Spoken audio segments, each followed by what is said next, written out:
importante hacer estudios de imagen para evaluar probables lesiones intracraneales. ¿De acuerdo? Un estudio de imagen que vamos a utilizar va a ser la tomografía. ¿De acuerdo? Y si tenemos una condición en la que la lesión de la información médica, la podemos hacer. Pero de entrada, siempre hacer un estudio de tomografía es que nos va a aportar mucha información sobre un estudio rápido que vamos a tener disponibilidad. Y la intención de los estudios es descartar fracturas craneales, de acuerdo, valorar la extensión, ver el tipo de fracturas y los huesos involucrados, descartar sangrados intracraneales, de acuerdo, que podemos tener hematomas epidurales, suturales, hemorragias supracraneales, zonas de contusión que van a estar representadas por edema o por sangrado, y la temible lesión axonal difusa, ¿de acuerdo? Entonces, vamos a ir viendo ejemplo de cada uno de los escenarios que nos vamos a encontrar con pacientes politraumatizados, ¿de acuerdo? Podemos llegar a tener representaciones de fractura que nos involucren huesos de la convexidad, ¿de acuerdo? Con involucro de suturas, zonas de hundimiento, de desplazamiento de estas mismas estructuras. Y aquí es muy importante o es muy relevante para el neurocirujano que nosotros hagamos una buena descripción de los trazos de fractura, los huesos que están involucrados, ¿de acuerdo? Podemos llegar a tener traumatismos tan extensos en donde tengamos no nada más fracturas de la bóveda craneal, sino también de los huesos faciales, con involucro de las estructuras orbitarias, ¿de acuerdo? Y zonas de hundimiento. Muchas veces estas fracturas tan importantes van a estar involucrando el parénquima cerebral. Podemos llegar a tener zonas de sangrado y formación de hematomas a nivel de los tejidos blandos superficiales, ¿de acuerdo? Recordar que de una tomografía simple podemos nosotros hacer reconstrucciones en volumen rendering, ¿de acuerdo? En 3D para poder evaluar mejor los trazos de fractura. Entonces, si nosotros tenemos en mente la localización y el comportamiento de las suturas normales, pues va a ser mucho más fácil que nosotros identifiquemos los trazos de fractura. Regularmente las suturas tienen un trayecto más irregular, ¿de acuerdo? Como si fuera en zigzag. Y muchas veces las suturas en pacientes adultos ya van a tener algo de esclerosis, ¿de acuerdo? Asociada. Y los trazos de fractura, pues vamos a ver como imágenes más lineales, ¿de acuerdo? Con trayectos que no corresponden a la topografía de las suturas y van a estar involucrando más de una estructura o de una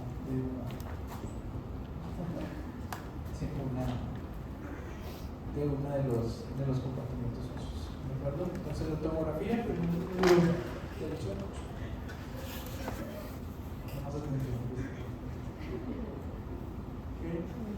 una de las cosas también bien importantes, porque es una urgencia quirúrgica, ¿de acuerdo? Es el identificar hematomas, ¿de acuerdo? Los hematomas intracraneales. El más temido es el hematoma epidural, ¿ok? Este hematoma es un acúmulo de sangre que va a estar por encima de la capa de la dura madre, ¿de acuerdo? Entonces va a quedar contenido entre el periósteo de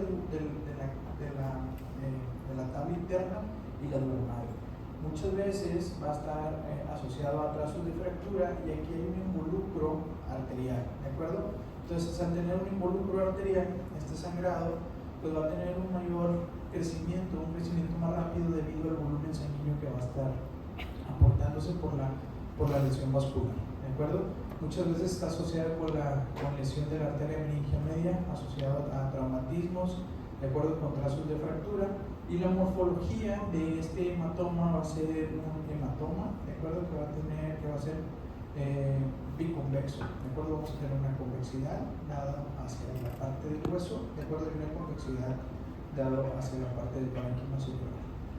¿Cuál es la relevancia de hacer el diagnóstico oportuno, rápido? De acuerdo, es que estos hematomas tienden a crecer sumamente rápido, ¿okay? Recordar que el cráneo es una estructura cerrada, que el mayor agujero que tenemos es el agujero magno, ¿de acuerdo? Y que por ahí puede llegar a herniarse las amígdalas cerebelosas con compresión del tallo cerebral y condicionar un paro cardiorrespiratorio, ¿de acuerdo?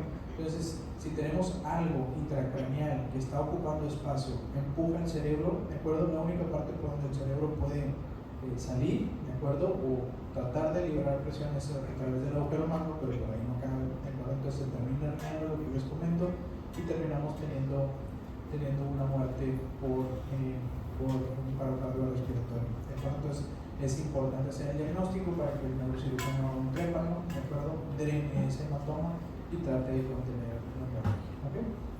Son lesiones de alta presión, de crecimiento rápido, ¿de acuerdo? Clínicamente el paciente va a tener un deterioro neurológico progresivo, ¿de acuerdo? Va a tener alteración de los reflejos pupilares y demás, cosas que ustedes ya saben.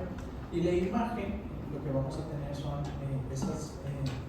estas estructuras hiperdensas, que si nosotros recordamos, le ponemos un ROI, vamos a tener unas unidades con feeling de 40 y 80, ¿de acuerdo? Y con esta morfología hipotensa, ¿ok?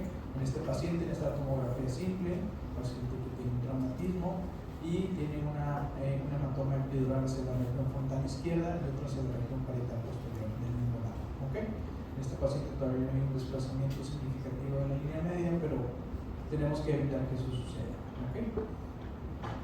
Este hematoma, algo relevante, es que va a estar limitado por las cisuras, ¿de acuerdo? Anatómicamente, estructuralmente, la dura madre no va a avanzar más allá los hematomas de las suturas, ¿de acuerdo? A diferencia del hematoma sutural, que ahorita vamos a ver más adelante, que ese sí puede estar involucrando mayor porcentaje de la bóveda. Otro paciente con otro hematoma epidural, ¿de acuerdo? La misma morfología, ya con un desplazamiento mayor de la línea media. Cuando nosotros estamos evaluando una tomografía, la forma en que regularmente hacemos para evaluar el desplazamiento de la línea media es que ponemos una regla, ¿de acuerdo? Y en la parte posterior de la inserción de la hoz del cerebro y otra en la parte anterior, ¿de acuerdo? Trazamos una línea recta en esa dirección y a partir de esa línea vemos el desplazamiento de las estructuras de la línea media. ¿Okay? Y así podemos hacer una medición y decir, este paciente tiene un desplazamiento de la línea media hacia el lado derecho de tantos milímetros, ¿de acuerdo? Y con eso nos vamos dando una idea clara de cómo está creciendo este hematoma, ¿de acuerdo? Aquí vemos el trazo de fractura que está a nivel del esquema temporal, con involucro de la región orbitaria frontal. Este paciente también tiene datos de enfisema subcutáneo y un hematoma suprarrenal importante asociado al hematoma epidural que ya les conté. ¿Okay? A diferencia del hematoma epidural, el sutural, vamos a tener sobre todo un sangrado de origen venoso, ¿de acuerdo? Y aquí lo que se rompe son las venas puente. Son venas que van en el espacio subdural, ¿de acuerdo? Y se introducen al espacio aracnoideo y comunican prácticamente el parénquima cerebral, el drenaje venoso, con los senos venosos mayores, ¿de acuerdo? Entonces estas venas puente, al tener un movimiento como de cizallamiento del cerebro por traumatismos contusos cerrados, ¿de acuerdo? Podemos llegar a tener esta lesión muscular. Es más frecuente en pacientes adultos mayores, ¿ok? En estos pacientes adultos mayores vamos a tener una fragilidad vascular. Entonces, a veces traumatismos que no se consideran tan relevantes, tan importantes, una caída simple de su propia altura, pero al tener esa fragilidad vascular vamos a llegar a tener estas lesiones vasculares y la aparición de hematomas subdurales, ¿okay? Son de baja presión por su origen venoso, ¿de acuerdo? Y tienen un crecimiento más lento. Los pacientes regularmente sufren una caída y en el transcurso de días comienzan a tener síntomas y signos, ¿de acuerdo? De deterioro neurológico. Se les hace un estudio de imagen y ahí es donde podemos identificar la presencia de sangrados intracraneales, ¿ok?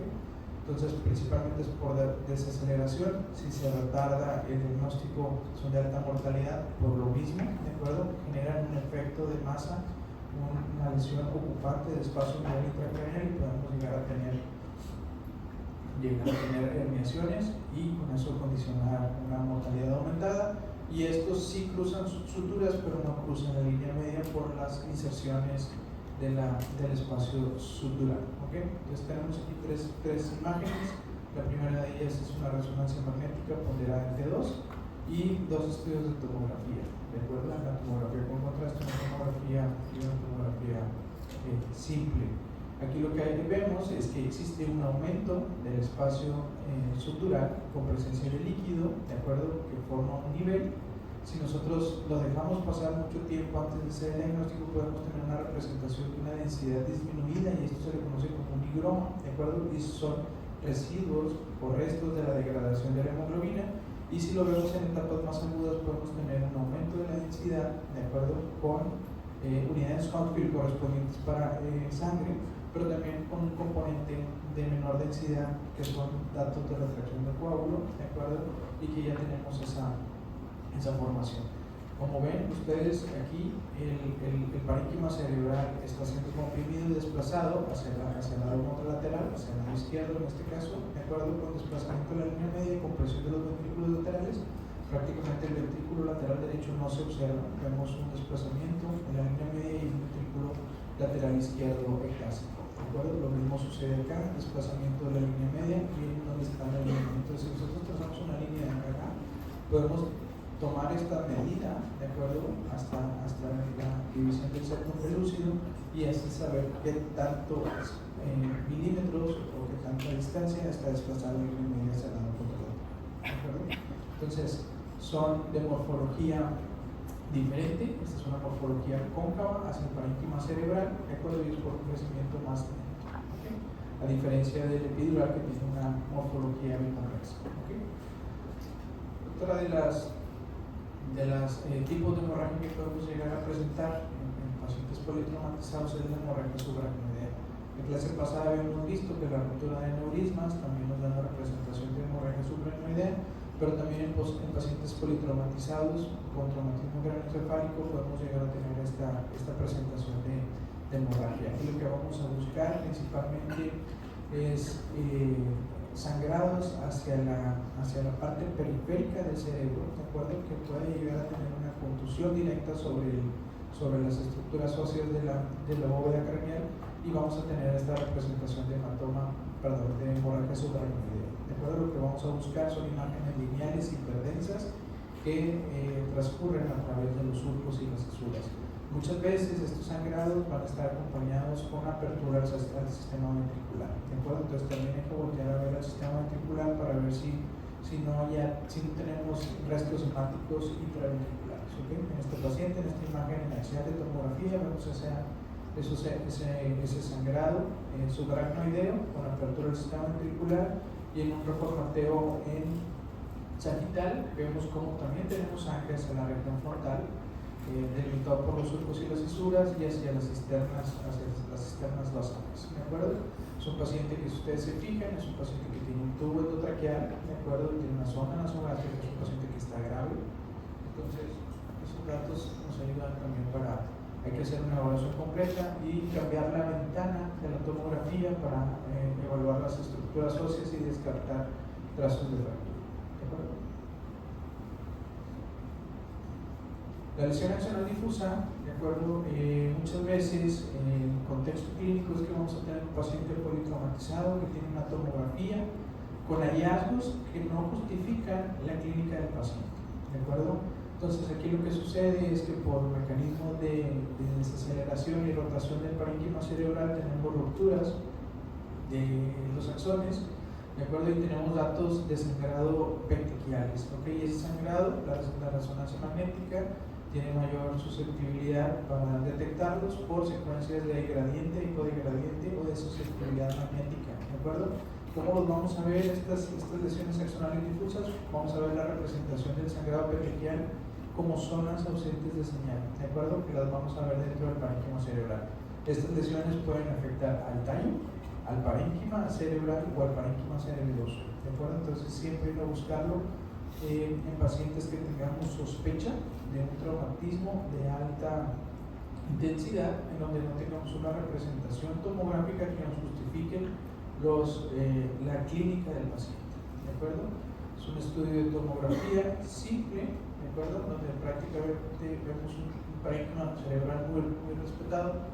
Si acaso vemos unas zonas de contusión hemorrágica en la región posterior, ¿de acuerdo? Y no tenemos hematomas suturales ni epidurales, no tenemos desplazamiento de la línea media, ¿okay? Pero este paciente seguramente tenía una escala de Glasgow disminuida baja, se le hace una resonancia magnética y ven en la resonancia magnética cómo tenemos esas zonas ausentes de señal, ¿de acuerdo? La secuencia de susceptibilidad magnética que involucran el tallo, involucran la región del parénquima cerebral supratentorial, y eso nos habla de lesiones axonales difusas, ¿okay? Entonces que no se nos pasa el diagnóstico, siempre sospecharlo cuando tenemos tomografías y que la clínica no explique los hallazgos, de acuerdo que tenemos muchas veces no relevantes en el TAC.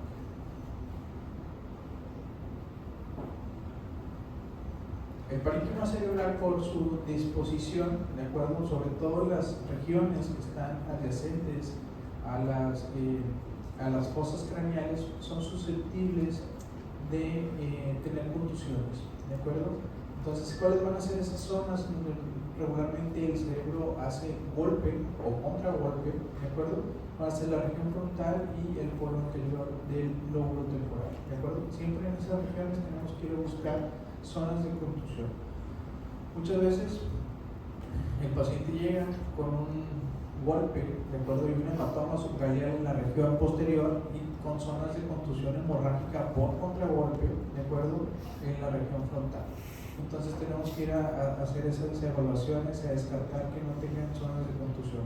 Regularmente las zonas de contusión cerebral las podemos llegar a ver como zonas de edema, de acuerdo, focales en las regiones, en las topografías que les comento, pero también podemos llegar a tener representación de sangrado, y es un sangrado mayor, de acuerdo, más importante que el sangrado de la lesión axonal difusa, y este sí puede ser evidente por estudios de tomografía, de acuerdo. Entonces siempre ir a descartar o a buscar zonas de contusión hemorrágicas, de acuerdo, en pacientes con traumatismo craneoencefálico de alta intensidad, principalmente en la región frontal y lóbulos temporales. Otro ejemplo de dos pacientes distintos con contusiones cerebrales hemorrágicas. Recuerden nuestro estudio de tomografía que tenemos hacia la región frontal del lado derecho una zona de contusión, y muchas veces, de acuerdo, los hallazgos van a estar combinados, de acuerdo. Podemos llegar a tener esas zonas de contusión y algo de hemorragia subaracnoidea, de acuerdo, ir a buscar los ventrículos, ver que no tengamos también hemorragia o restos hemáticos intraventriculares y que no tengamos algún hematoma de los que ya vimos, subdurales o epidurales, de acuerdo, porque aquí hay que ponderar cuál es el hallazgo más relevante para poder en nuestro reporte radiológico o en nuestra nota quirúrgica, de acuerdo, o de evaluación, hacer énfasis en esos hallazgos, ¿ok? Otro estudio, otro paciente, una tomografía, tenemos múltiples zonas de contusión cerebral con sangrados, de acuerdo, y alguna representación también de hemorragia subaracnoidea. No tenemos desplazamiento de la línea media, no tenemos ninguna conexión subdural o epidural, de acuerdo, y siempre evaluar, acuérdense, cambiar la ventana en las tomografías para evaluar las estructuras óseas y descartar fracturas. Este paciente, si ustedes se notan aquí, tiene datos de enfisema subcutáneo, vemos aire dentro del tejido, un aumento de volumen, probablemente la zona de golpe fue en ese lado, entonces vayan a buscar con mayor intensidad o mayor intencionalidad trazos de fractura. La hemorragia ventricular, pues principalmente va a estar asociada a otro tipo de sangrado, sobre todo el sangrado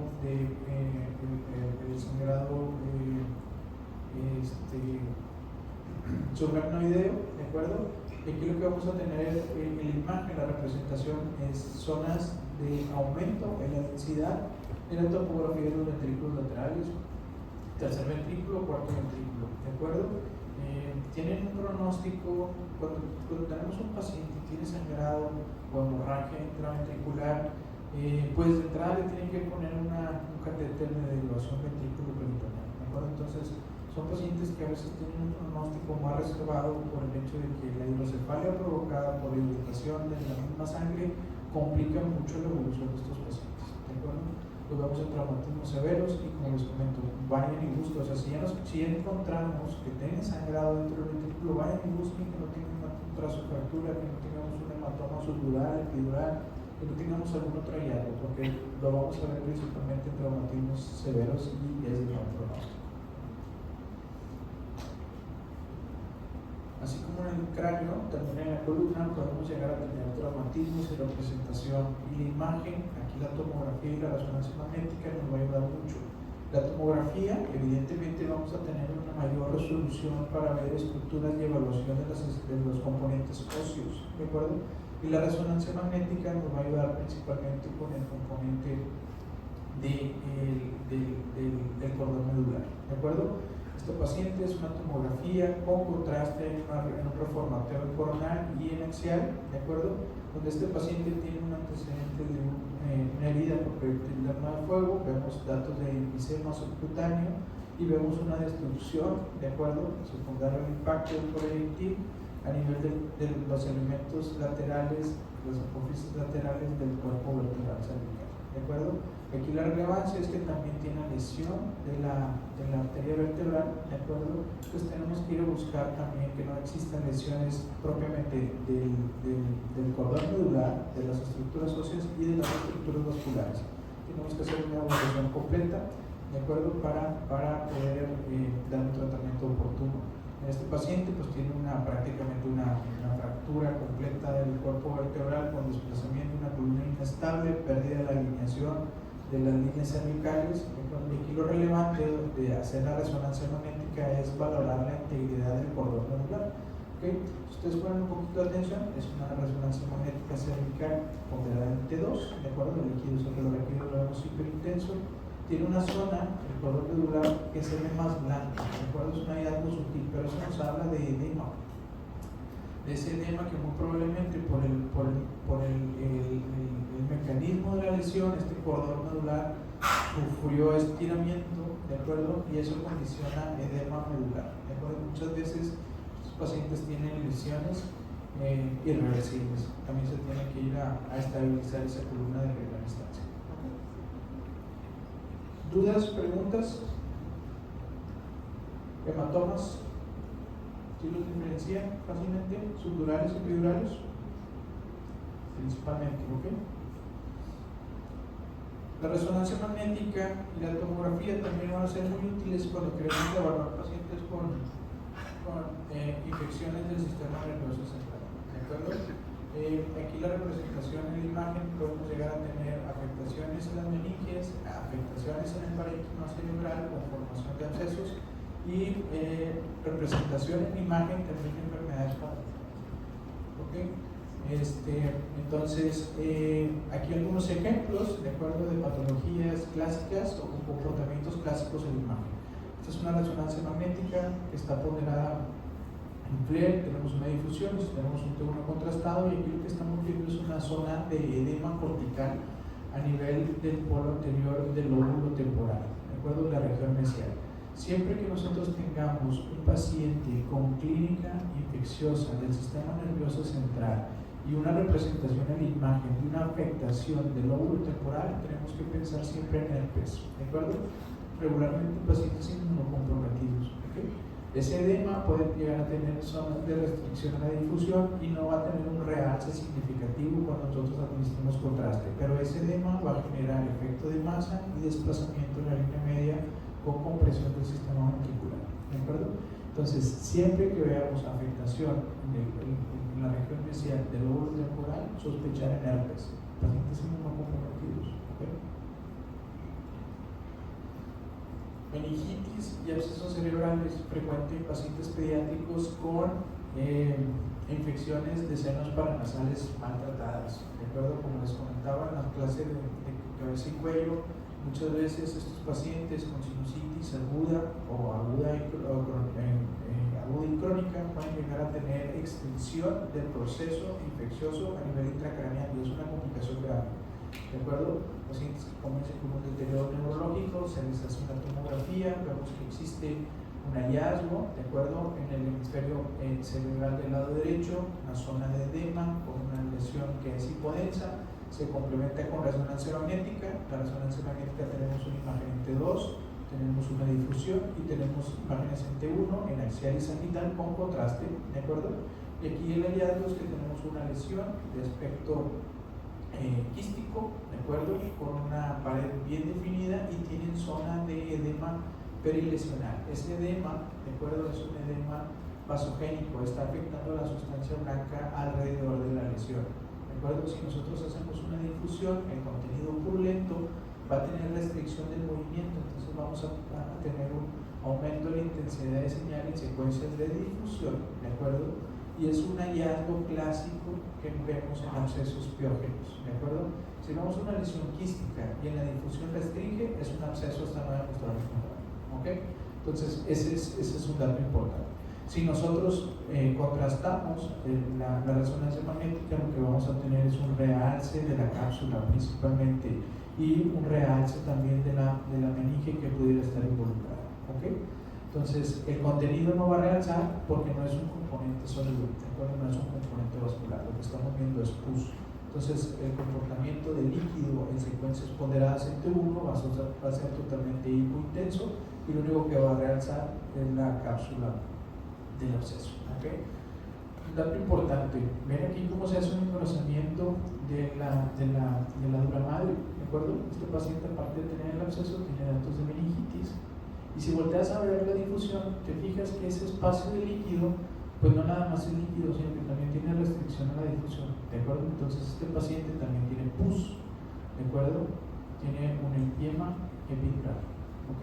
Igual que en la parte posterior acá, y a nivel de la hoz del cerebro, en este espacio de aquí, también tenemos datos de pus, ¿ok? Entonces ir a buscar todos esos elementos. La neurocisticercosis, antes cuando estaba haciendo la resonancia en el universitario veíamos muchos pacientes con neurocisticercosis, pacientes que debutaban con crisis convulsivas, les hacíamos estudios de imagen y encontrábamos esto. La neurocisticercosis es una enfermedad parasitaria que podemos llegar a encontrar diferentes representaciones dependiendo del estadio en donde se encuentra la enfermedad. En etapas tempranas lo que tenemos son imágenes vesiculares, ¿de acuerdo? Esas imágenes vesiculares muchas veces no tienen edema, ¿de acuerdo? Y tienen un punto en el interior que va a estar representado por el escolex de la arteria, ¿de acuerdo? Cuando este escolex muere, genera proceso inflamatorio que vamos a llegar a tener una vesícula con edema de tipo vasogénico perilesional, ¿de acuerdo? Ese proceso inflamatorio es lo que condiciona la sintomatología del paciente. Vienen las crisis convulsivas y el mismo cuerpo genera una reacción inflamatoria crónica que termina calcificando esa vesícula, ¿de acuerdo? Y tenemos representación de granulomas calcificados, ¿de acuerdo? Entonces lo primero que vemos son vesículas con un punto en el interior, con un escolex vivo, ¿de acuerdo? Posteriormente muere, genera inflamación, viene sintomatología del paciente, ¿de acuerdo? Por el mismo edema cerebral, el cuerpo genera un granuloma, lo calcifica y en la tomografía es más fácil visualizar, ¿de acuerdo? Entonces, siempre que nosotros tengamos representación de granulomas calcificados múltiples en el parénquima cerebral, tenemos que sospechar que ese paciente puede haber tenido un antecedente de neurocisticercosis, ¿de acuerdo? Y en la resonancia magnética, múltiples imágenes vesiculares, ¿de acuerdo? Con o sin edema, también presentar o sospechar de la neurocisticercosis con afectación cerebral, ¿ok? Estas pueden afectar el parénquima cerebral, el espacio subaracnoideo. Incluso hay una variante de la neurocisticercosis que se llama una neurocisticercosis racemosa, ¿de acuerdo? Entonces se ve impresionante cómo todo el espacio subaracnoideo de las cisternas basales se llenan de vesículas como si fueran literalmente racimos de uvas, ¿de acuerdo? Entonces también es una variante que podemos llegar a encontrar en la neurocisticercosis, ¿ok?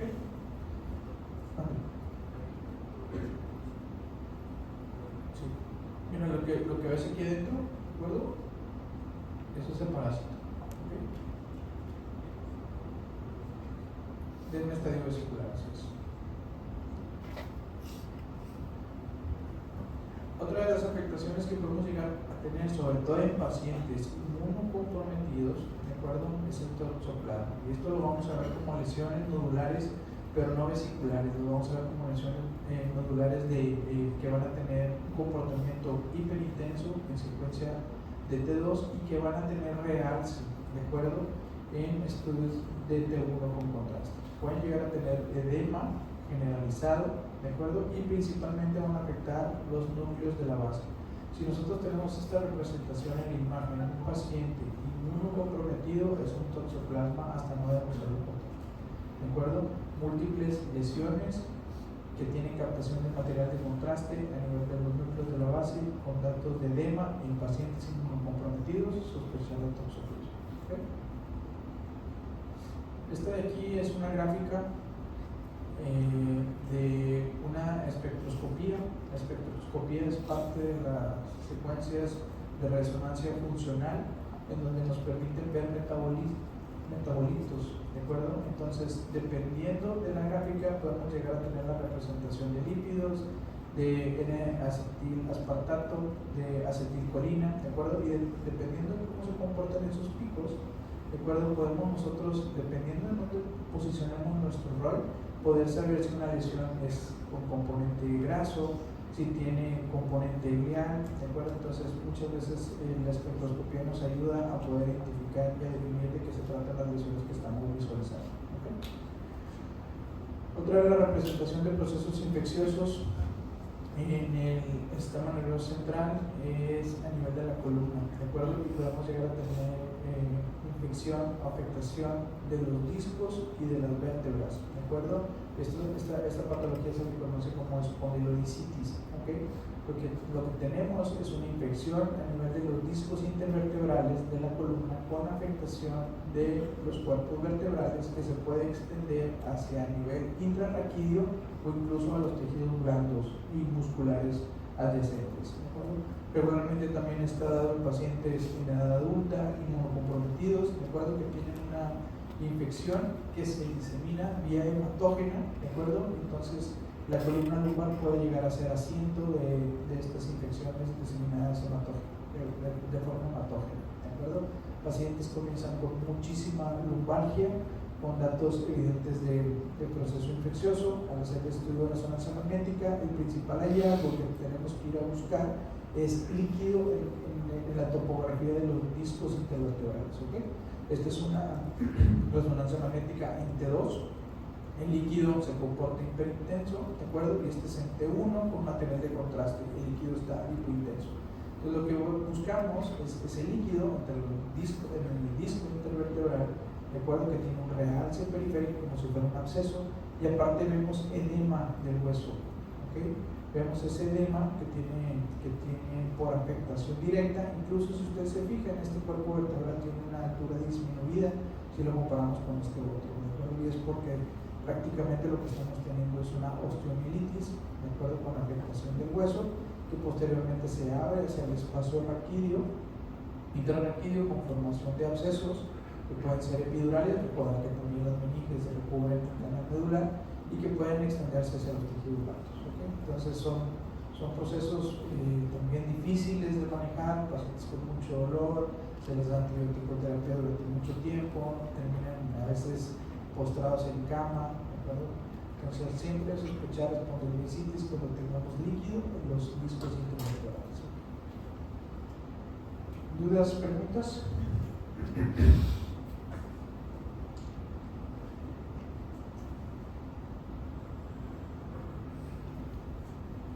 Vamos a ver lo de tumores cerebrales. ¿Okay? Aquí lo de tumores cerebrales está sumamente extenso. Vamos a ver como que el abordaje inicial. Cuando nosotros tenemos sospecha de que un paciente pueda llegar a tener un tumor, una lesión ocupante de espacio, hay que hacer evaluaciones bien completas, ¿de acuerdo? Y mucho nos va a ayudar la estadística. ¿Cómo va a ser esa estadística? ¿Cuál va a ser el protocolo de abordaje cuando nosotros tengamos una lesión? ¿Okay? Ya que nosotros identifiquemos, ya sea en tomografía o en resonancia, que tenemos una lesión que está ocupando espacio, tenemos que definir si esa lesión es una lesión intra o extraaxial, ¿de acuerdo? ¿A qué se refiere esto?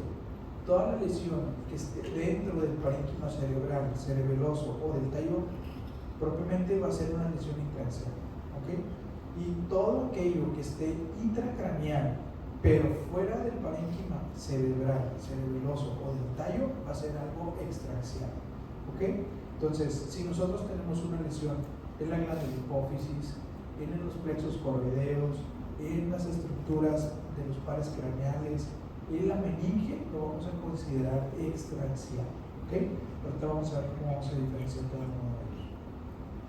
Ya después de que nosotros hacemos esa definición de la localización, hay que también ver si es una lesión que está por encima o inferior a la tienda del cerebro, ¿de acuerdo? ¿Por qué? Porque por estadística los pacientes adultos vamos a llegar a tener mayor porcentaje de lesiones supratentoriales a diferencia de pacientes pediátricos que vamos a tener mayor tipo de lesiones infratentoriales, ¿okay? En base a eso, nosotros podemos llegar a ver si una lesión puede ser de origen glial, que principalmente van a ser los astrocitomas, ¿de acuerdo? Los gliomas, y de los orígenes no gliales vamos a tener principalmente lesiones extraaxiales, ¿de acuerdo? Y en el diagnóstico diferencial no es lo mismo si es un paciente adulto o si es un paciente pediátrico, ¿de acuerdo? Entonces, hay que tener en mente siempre eso, la localización de la lesión, si es una lesión que está intra o extraaxial para nuestros diagnósticos diferenciales, que si está encima o por debajo del tentorio, ¿de acuerdo? Y la edad del paciente, ¿okay? La tomografía, como les comentaba la vez pasada, puede ser nuestro primer estudio de imagen, nuestro estudio inicial, para detectar si existe alguna alteración en la morfología del parénquima, para ver la localización, la extensión y si condiciona un efecto de masa, ¿de acuerdo? Porque muchas veces estos pacientes tienen una evolución larga que puede llegar a generar una plasticidad del cerebro que generan datos de herniación muy importante, que llega un punto en el que el cerebro ya no aguanta y es cuando el paciente llega a tener síntomas más agudos, ¿de acuerdo? Y nos va a ayudar mucho para el seguimiento después del tratamiento, para valorar probables complicaciones de procesos quirúrgicos o de radioterapia, ¿de acuerdo? Pero la resonancia magnética definitivamente que va a ser nuestro estudio de imagen de elección para poder evaluar. Aquí la resonancia magnética no nada más estructural, sino también las secuencias funcionales que ahorita vamos a ver y la utilidad que pudiera llegar a presentar, ¿okay? Tenemos estudios de resonancia magnética. Tenemos T1s con contraste axial, coronal y sagital, y tenemos un T2, ¿de acuerdo? Aquí lo que estamos viendo es una lesión ocupante de espacio a nivel de la región frontal izquierda con edema. Los tumores van a tener edema de tipo vasogénico, ¿de acuerdo? El edema vasogénico lo vamos a ver porque va a estar limitado hacia la sustancia orgánica con respecto de la cortical, a diferencia del edema citotóxico, en donde tenemos una afectación tanto de la corteza como de la sustancia blanca, ¿de acuerdo? Entonces, si nosotros vemos esto, no pensar que es un infarto de entrada, ¿ok? ¿Por qué? Por el tipo de edema, es un edema vasogénico, ¿okay? El edema vasogénico no lo vemos en infarto, lo vemos en tumores, ¿okay? Si nosotros a este mismo paciente le ponemos contraste, vamos a ver la lesión que tiene un realce periférico, pero a diferencia del absceso, aquí es un realce más irregular, es una cápsula gruesa, irregular, ¿okay? Entonces siempre que veamos ese tipo de realces, hay que sospechar que pudiera ser una lesión neoplástica, ¿okay? ¿Por qué la parte del centro no realza si es un tumor? Porque muy probablemente los tumores, o no muy probablemente, los tumores cerebrales de comportamiento agresivo tienen zonas de necrosis central. Y si esta parte está necrosada, pues evidentemente que no va a tener un aporte sanguíneo, ¿de acuerdo? Y no va a tener un realce porque el contraste no llega, ¿okay? Entonces, edema de tipo vasogénico, ¿de acuerdo? Con realce, irregular, zonas de necrosis, hay que sospechar de tumores, ¿okay? ¿Cómo vamos a saber si la lesión es intra o extraaxial? Bueno, si sabemos que es intraaxial, vamos a tener un mayor grado de edema del parénquima cerebral, ¿de acuerdo? En lesiones extraaxiales también por compresión podemos llegar a tener edema, pero principalmente lo vamos a ver en tumores intraaxiales. Van a tener un aporte vascular de la vía madre, ¿de acuerdo? Podemos ver incluso las estructuras vasculares cómo llegan y se introducen a la lesión. Esta es una imagen de resonancia magnética en T1 con contraste y vemos ese aumento de la intensidad de señal por el contraste que está llegando a través de las estructuras vasculares que irrigan a este tumor, ¿de acuerdo? Y lo principal, vamos a tener una alteración de la arquitectura normal del cerebro, ¿de acuerdo? A diferencia de los tumores extraaxiales que van a generar un desplazamiento, aquí no. El mismo tumor va a destruir lo que nosotros regularmente vemos de diferenciación entre sustancia gris y blanca, ¿de acuerdo? Y ese tumor es lo que va a estar ocupando ese espacio, ¿ok? Vamos a tener efecto de masa, zonas de compresión y mayor edema, ¿ok? Otro ejemplo de tumor intraaxial, pero a nivel infratentorial, vean cómo está en íntima relación con el cuarto ventrículo. Tenemos una lesión de morfología esférica, márgenes limitados que tienen captación de material de contraste, ¿de acuerdo? Y que genera un efecto de masa en el hemisferio cerebeloso del lado derecho. ¿Okay? A nivel infratentorial, vamos a tener representación de meduloblastomas, principalmente en pacientes pediátricos, o de hemangioblastomas en pacientes adultos, ¿de acuerdo? Siempre que veamos lesiones cerebrales múltiples, así como en el pulmón, ¿de acuerdo? Que tenemos múltiples nódulos, hay que descartar que no sea enfermedad metastásica. Y lo más importante es hacer el diagnóstico diferencial con procesos no tumorales. ¿Okay? Este es un ejemplo de un glioblastoma multiforme. Es un tumor frecuente en adultos, de mal pronóstico, ¿de acuerdo? Agresivo. Entonces lo que estamos viendo es una resonancia magnética en T1 con contraste, ¿de acuerdo? Vean cómo tiene la intensidad de señal aumentada en las estructuras vasculares, y tenemos una masa, ¿de acuerdo?, que afecta el lóbulo frontal del lado derecho, que tiene una captación heterogénea, periférica, nodular, que genera efecto de masa secundario al edema, que es un edema de tipo vasogénico, con desplazamiento de la línea media, ¿de acuerdo? Zona de necrosis central. Siempre que nosotros tengamos esto, tenemos que sospechar de que es una lesión neoplásica agresiva, ¿ok? Y en nuestro mapa de perfusión, podemos tener perfusión por TAC o perfusión por resonancia. Lo que vemos es que estas lesiones tienen un aumento del flujo sanguíneo, por eso tienen tanta captación, ¿de acuerdo? Aquí lo que sucede es que hay una ruptura de la barrera hematoencefálica, y por eso el contraste tiene esa distribución en la periferia de la lesión. Otros ejemplos de tumores intraaxiales: este paciente, una gran tumoración también en el hemisferio derecho, con zonas de edema de tipo vasogénico, de acuerdo, desplazamiento de la línea media, en secuencia ponderada en T2. En secuencia ponderada en T1 vemos que prácticamente la lesión no es tan grande como lo que veíamos, sino simplemente es la zona de edema que está alrededor, el edema perilesional, lo que hace más evidente el efecto de masa, y la tumoración es lo que tiene la captación nada más, es el tumor viable, el tejido viable de la tumoración. ¿Okay? En tomografía nos va a ayudar mucho para poder confirmar que no tenga calcificaciones. Los oligodendrogliomas, ¿de acuerdo?, son tumores que hasta el 70% de las ocasiones llegan a tener calcificaciones gruesas. Entonces, complementar nuestra resonancia magnética con estudios de tomografía muchas veces es útil para poder evaluar todas las características y dar diagnósticos diferenciales. ¿Cuál es la intención de dar un diagnóstico diferencial? Pues no es lo mismo que le digas al paciente que tiene un oligodendroglioma, que tiene un pronóstico más favorable, así es que tiene un glioma multiforme, donde el pronóstico es menos igual. Tumores extraaxiales, todo lo que esté dentro del cráneo pero por fuera del parénquima cerebral. ¿Okay? Aquí podemos llegar a tener representaciones de schwannomas, ¿de acuerdo? Estos tumores también se les conoce como neurilomas del acústico, son tumores que están en el ángulo pontocerebeloso, ¿de acuerdo? Y tienen una compresión. Vean cómo el parénquima cerebral está distorsionado, pero no por una afectación propiamente dentro de él, sino por compresión extrínseca del tumor, ¿de acuerdo? Entonces, el ángulo pontocerebeloso es un lugar frecuente en donde se desarrollan lesiones. Hay diagnósticos diferenciales, podemos tener hemangiomas, que podemos llegar a tener enfermedad metastásica y enfermedad de los pares craneales, principalmente neurinomas del acústico. También otro lugar frecuente de lesiones extraaxiales es a nivel de la silla turca. Podemos llegar a tener también lesiones de la hipófisis, adenomas hipofisiarios que pueden llegar a crecer tanto que se les conoce como macroadenomas cuando superan los 10 milímetros, y tener un comportamiento que comprime también estructuras adyacentes, principalmente el plasma óptico, ¿de acuerdo?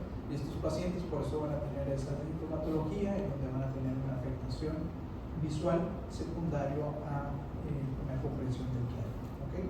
Estos tumores regularmente van a tener otro tipo de irrigación, como en el ejemplo de meningiomas, en donde vamos a llegar a tener un aporte sobre todo de la arteria carotídea externa, de las arterias meningias, de la arteria meningial.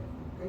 El meningioma es un tumor extraaxial, ¿de acuerdo? Que va a tener una base ancha hacia el hueso y va a tener un crecimiento convexo hacia el parénquima cerebral. Asemeja mucho a un hematoma epidural, pero aquí lo que estamos viendo la representación es de que esta imagen tumoral tiene mucha captación de material de contraste y por eso la vemos tan intensa.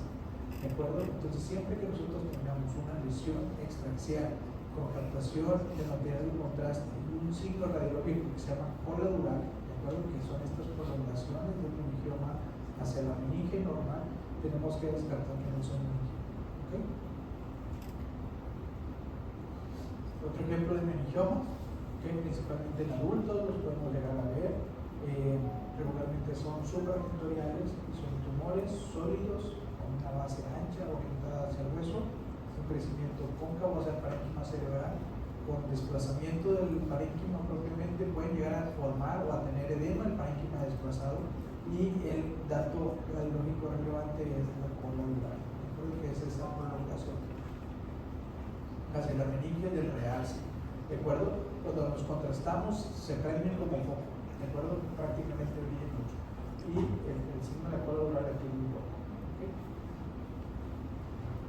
Metástasis, cuando tengamos representación de enfermedad múltiple, de acuerdo, múltiples lesiones que pueden llegar a ser intra o extraaxiales, de acuerdo, tenemos que sospechar una enfermedad metastásica, principalmente de estos sitios en donde pueden ser el primario, ¿ok? Pulmón, mama, del tracto gastrointestinal y de riñón, ¿ok?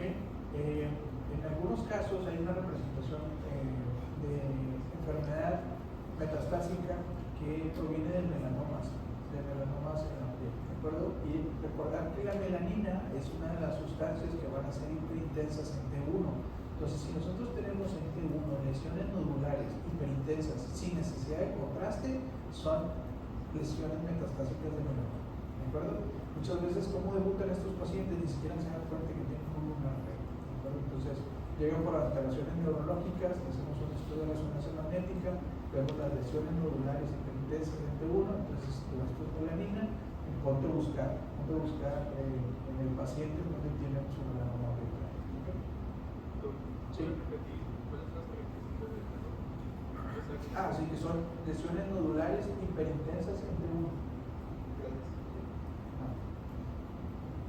Las lesiones de mama, metastásicas de mama, pueden tener un comportamiento físico que se asemeja también como si fueran datos de absceso cerebral, no necesariamente. ¿De acuerdo? Estas tienen una captación irregular de material de contraste, ¿de acuerdo? Son lesiones múltiples y la paciente no va a tener clínica del proceso infeccioso. ¿De acuerdo? Entonces hay que ir a revisar que no tenga un tumor primario. ¿Okay? Este es un estudio de resonancia magnética completo, ¿de acuerdo? En la evaluación de un paciente con tumores, con un tumor. ¿Qué secuencia es esta? Sustancia gris, ¿cómo se ve? Gris. ¿Y la blanca? Blanca. ¿Okay? Y luego tiene captación en los testículos blancos, es un T1 con contraste. ¿Está? Muy bien, es un T2. El líquido sabororretido se ve hiperintenso. Esto de aquí es una difusión, ¿ok? Y estas son las secuencias de resonancia magnética circular. Nos sirven para ver anatomía, ¿ok? Y estas de acá son secuencias de resonancia magnética funcional. Tenemos una tractografía con una representación de las fibras de los tractos corticoespinales. ¿De acuerdo? Este es un tensor de difusión que a partir de este tensor de difusión se saca la tractografía. ¿De acuerdo? Tenemos la espectroscopía que nos permite ver los metabolitos, o sea, la gráfica que les explicaba ahorita, y este es el cuadro de Boxer, ¿de acuerdo? Que se pone para saber cómo tiene cada comportamiento. Puede ser una espectroscopía multiboxer, como en este caso, o puede ser una espectroscopía uniboxer, ¿de acuerdo? Tenemos la perfusión cerebral dada por resonancia magnética consográfica y tenemos un estudio funcional que se llama VOLT, ¿de acuerdo? Que aquí lo que nos permite es, dependiendo de los paradigmas que le pongamos al paciente durante la adquisición de la imagen, ver qué zonas del cerebro se encienden, ¿de acuerdo? Entonces, si nosotros tenemos una lesión evaluación tumoral. ¿De acuerdo? Podemos hacer una evaluación estructural para ver cuál es el comportamiento, cómo está su vascularidad, ver qué ramas son las que irrigan, ver cómo se comporta en la difusión. Entre mayor restricción en la difusión en un tumor nos habla de mayor celularidad, y si tiene mayor celularidad nos habla de un comportamiento más agresivo. ¿De acuerdo? Entonces nos permite valorar eso, ver zonas de necrosis, ver desplazamientos, zonas de edema. Y la parte funcional nos va a permitir valorar si las fibras están afectadas, qué zona de la corteza pudiera tener un daño si un neurocirujano intenta hacer una resección, hacer una planeación quirúrgica, ver el comportamiento, ver qué tanto volumen sanguíneo le lleva y qué zona de la representación funcional del cerebro está afectada por ello. ¿De acuerdo? Entonces son estudios completos, complejos de interpretar, complejos de adquirir, ¿de acuerdo? Pero son las evaluaciones que podemos llegar a hacer por la resonancia magnética. ¿Okay? No nada más quedarnos de que, si tiene una bola, ¿de acuerdo? Sino de que esa bola que es lo que está afectando. ¿Dudas? ¿Preguntas? Lo más importante de los tumores, definir si una lesión es simple o extensiva. ¿De acuerdo? Porque en base a eso vamos a hacer nuestro diagnóstico diferencial. Va a ser mucho más sencillo poder identificar qué tipo de lesión es. ¿Okay? Y luego nos vamos por la edad y la localización, si está por encima o por debajo del territorio, y ya con eso acortamos nuestra brecha de diagnósticos diferenciales. ¿De acuerdo? Entonces, siempre tratar de definir de primera instancia, cuando tengamos una imagen representada por una lesión ocupante de espacio, si está intra o extra central. Patología degenerativa, ¿de acuerdo? Nos toca mucho hacer estudios de imagen en pacientes que tienen deterioros degenerativos, ¿de acuerdo? ¿Cuál es la representación en la imagen? La atrofia, ¿de acuerdo? Los surcos y las fisuras se van a hacer más prominentes, ¿de acuerdo? Y el espacio subaracnoideo va a aumentarse.